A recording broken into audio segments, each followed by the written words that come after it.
So for my example of intersectionality, I made a diagram of my intersecting identities. So this is me, and here are some of my intersecting identities.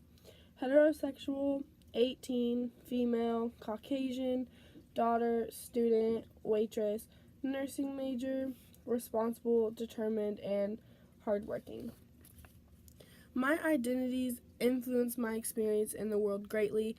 I think that having certain intersecting identities with certain experiences make new identities.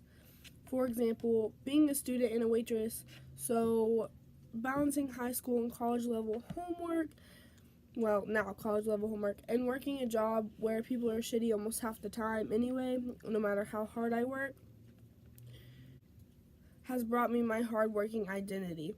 Without these two identities, I might never have gained this one.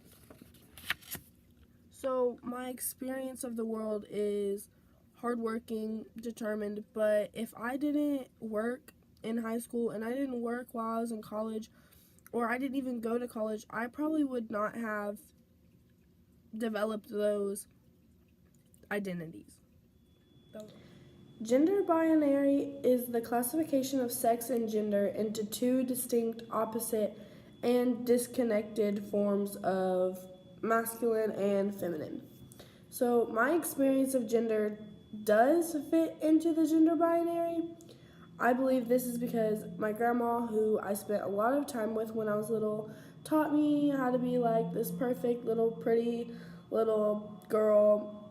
And then I went to like church, and she was always praised for it, and my parents were always praised for it, and like just family.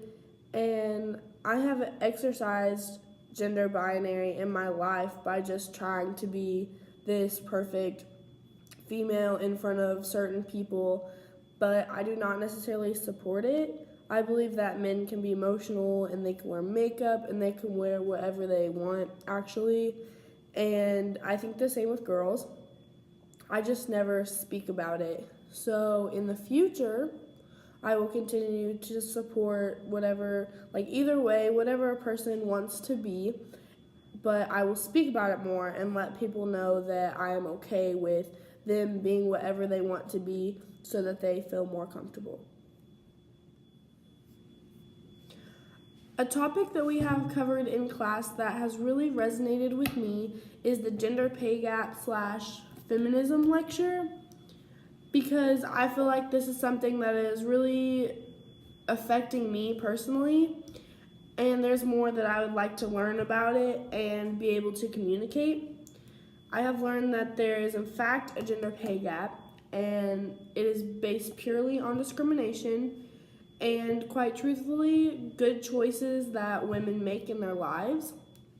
And also that feminism is being twisted today and stereotyped. The topic is very complicated because of all the controversy in the world about these things right now. And the hardest question about gender pay gap and feminism stereotyping is, how do we stop it? I will continue to research these topics and reach out to clubs and organizations that talk about controversies like these and better educate myself all around. There are a few things that I will change in my life to move towards a more ethical interaction with social forces. I will join the African American Association and I will attend more campus-wide events. This will get me talking to more diversity and get me practice with being respectful and ethical. I will also use independent thinking. I have a habit of being a bunch of different people's thoughts instead of just creating my own.